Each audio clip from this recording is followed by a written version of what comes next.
Ngayon ho, mga bossing, eto. Dito ho, mga kababayan, doon sa last topic natin, no, babasahin ko lang ho ito, mga boss, no, yung balita na ito. At siguro meron tayong kakaunting reaction. Sabi dito sa balitang ito, Romualdez urged to return 2026 budget to DBM. Stop hearings over erroneous entries. Dahil lang sinasabi yata dito ni Martin Romualdez na yung DBM hindi chinecheck yung mga paglalabasan nila ng mga pondo, etc. etc. Kumbaga, basta na lang labas ng pondo, ganyan, hindi na sinisiyasat kung nabuo ba yung mga proyekto or hindi.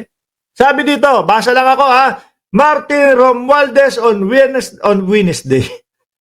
On Wednesday, September 3, the return of the 2026 National Expenditure Program to the Department of Budget and Management and temporarily stop budget hearing until the reported erroneous entries are fixed. Yun yung sinabi. Punta ako sa EDSA, tinda akong lumpia. Madami po kayong kikitain dyan. Siguro baka may 30 katao na bumili. Ganyan po kasi yung mga ano nila yung mga attendees nila dyan. This comes after President Ferdinand Bongbong Marcos ordered the DBM and the Department of Public Works and Highway to conduct a sweeping review.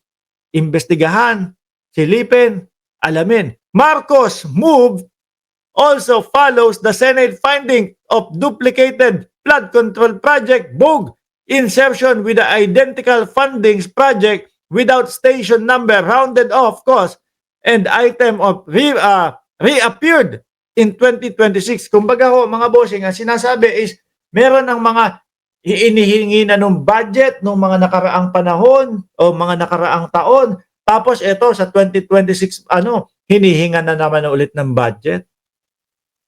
Dapat yan yung mga sinisilip, inaalam, iniimbestigahan, no? Ng DBM din ho. Yung mga humihingi ng budget sa kanila, natapos ba ito o hindi? Naging okay ba to o hindi? No? Naging ghost project ba to o hindi? O yan, mag-aano lang, extra mile lang po. Actually, extra mile ba? Tingin ko talagang kailangan is ano nila yan. Siya sa atin nila, di ba? I-check nila. After a lengthy meeting of House Party leaders, Deputy Speaker Ronaldo Puno said that 2026 national expenditure must be returned following reports that some district budget were mangled.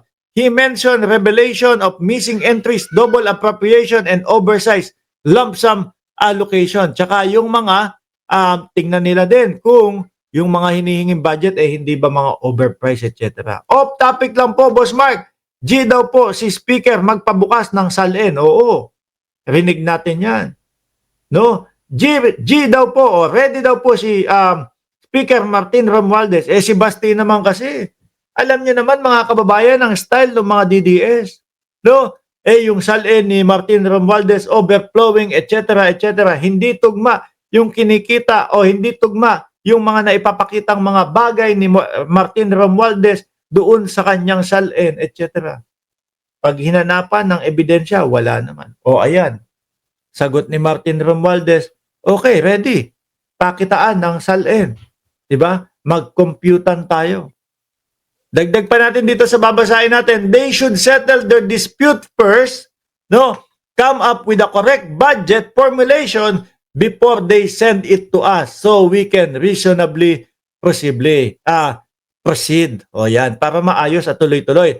Pwede i-cancel ang break. We have 1 month break. We can forgo of that para sa bayan.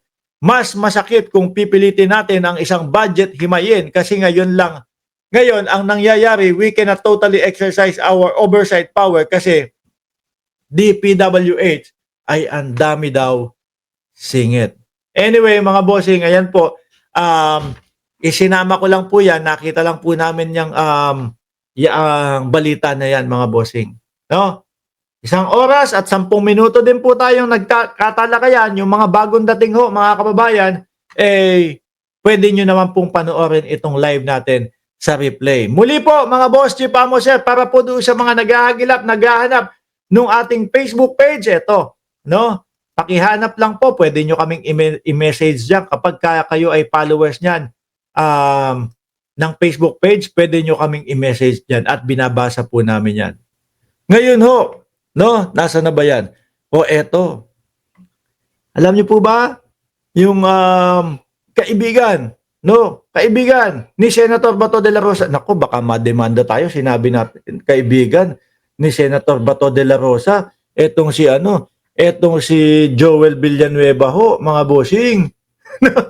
No, ayaw nang naaano yan eh, ayaw nang nasasabi na ganito, ganyan, na kaibigan, o ayaw na ano ni Boss Joel siya eh, no? Yung kay Alcantara, mga kababayan, di ba ano sabi niya, umpisa pa lang ho, ano sabi ni Senator Joel Villanueva, sa pagkakaalam ko po, walang mga senador na may kaugnayan or walang mga senador na nakakakilala doon sa mga contractor, etc., etc.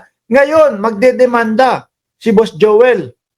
Boss na tawag natin, ha? Kinakabahan ho ako eh. Baka masama tayo eh doon sa didemanda ho, mga kababayan. Kaya, wag na natin tawagin Boy Dila kahit po dumila siya doon sa Senado, no? Yung mga Boss Joel, pang bardagulan lang naman yun. Di ba? Eh, pag tinanong ng Senado, Mark Ramos, pag tinanong ng judge, Mark Ramos, bakit mo tinatawag na Boy Dila si Joel?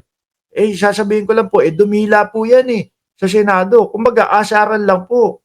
No? Eh, dumila ba siya? May maipapakita kang may maipapakita kang ebidensya. Opo, ayan tingnan nyo po. Ayan, di tingin ko, absuelto na tayo doon.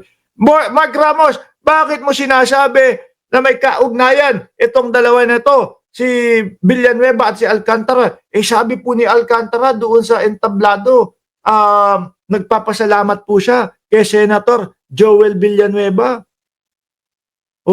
Dahil kinulit daw ng pamangkin para doon sa budget kahit pa, narinig niyo yun. Oo nga, nasaan video mo? Ito po, ipapakita ko, ladaling ko yung laptop ko doon sa Senado. Ayan po, mismo sinasabi. Tsaka nakita ko, magkasama din po sila. Saan video? Ito din po, sinave namin lahat. Di ba? Kaya iniisip ko, mga kababayan, hindi na nga po ako makatulog doon sa doon sa kaso ni Boss Dila. Ni Boss Joel, hindi na ako makatulog, mga bossing, baka mahagip tayo. Pilit kong iniisip, alin ba doon sa sinabi namin o sinabi ng ibang mga vlogger? Samantalang may mga naipapakita naman video, lalo na yung Billionaire News. Di ba? Ngayon, ang tanong ni Boss Joel, bakit daw siya? No? Bakit siya? Ang alam mo yun, parang siya agad yung nakante, miski si Atty. Claire Castro, 'di ba? Cristina Garcia at Octavio de Vera. Kahit na si Atty. Claire Castro mga kababayan, yan yung sinasabi. Paano ba naman sasabihin ni Boss Joel na bakit ganon? Ako lang ang sinisingle out. Nandiyan, may litrato sila ng Pangulo, may litrato sila ng mga ibang senador, may litrato sila ng ganito, ganyan. Pag pumunta ka ng DPWH, may litrato din niya si Alcantara. Bakit sinisingle out ako? Wala naman. No? Kasi ang Pangulo hindi naman nagsalita agad na, wala akong kakilalang mga contractor, etc., etc. Yung ibang mga senador, na kung sino man ang sinasabi mo, wala akong sinabing ganito, ganyan. Kasi nga, si Boss Joel nga ho, mga bossing, hindi pa ho lumalabas si Alcantara, nagsasalita na. Dinidepensa na ho ang sarili. Diba? Sabi ni Transformer, kung di naman nasaktan, wag na kasing umaray. Sabi ni Eddie, wow, Tarantitots kasi siya, wala pang name dropping, pumiyok na. At hindi lang ho yan, hindi lang ho ako ang nakapansin yan. Ayan, kung nakikita nyo ho, dyan sa comment section, napansin din po ng kapwa Pilipino natin. Di ba? Defensive agad si Boss Joel. Sabi ni Atty. Claire, bakit siya ang, alam mo yun, parang siya ay agad yung nakante. Base dito, mga kababayan, Pilipinas Today, ito ang inihayag ni Presidential Communication Office, PCO Undersecretary Atty. Claire Castro sa kanyang live stream noong Huwebes, September 4. Naku, Atty. Claire, baka makasuhan ka din. No?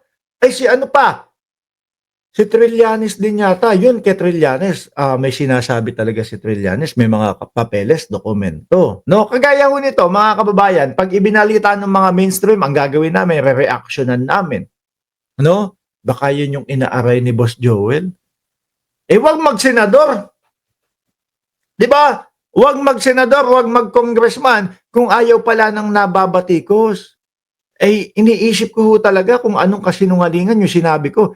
Yung kapag tinatalakay naman po natin yung insertion, yung 142, sila Senator Tito Soto, yan sinasabi, dinidiscuss ho yan, di ba? Mark Lou Macato, dinidiscuss yan nila Senator Tito Soto. Yung kay Senator Tito Soto nga, sabi pa, hindi lang 142, meron pang 300 billion, no?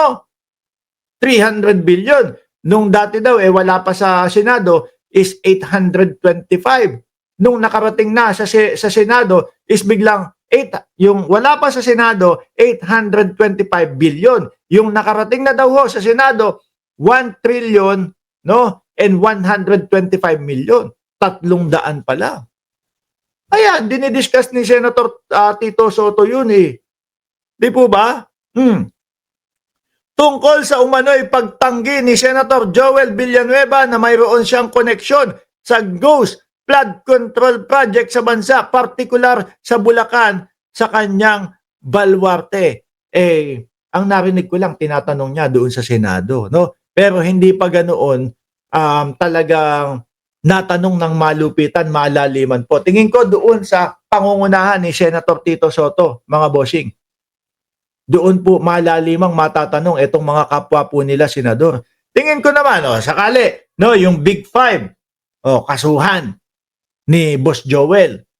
Tingin ko naman po kahit papaano, merong mga senador, kagaya nung sinabi ni Takeru Miyamoto, kagaya nung sinabi, may mga senador na tutulong sa Big Five. No, kami po walang-wala naman po kami. Hindi naman po namin kayang bumayad ng lawyer, Boss Joel.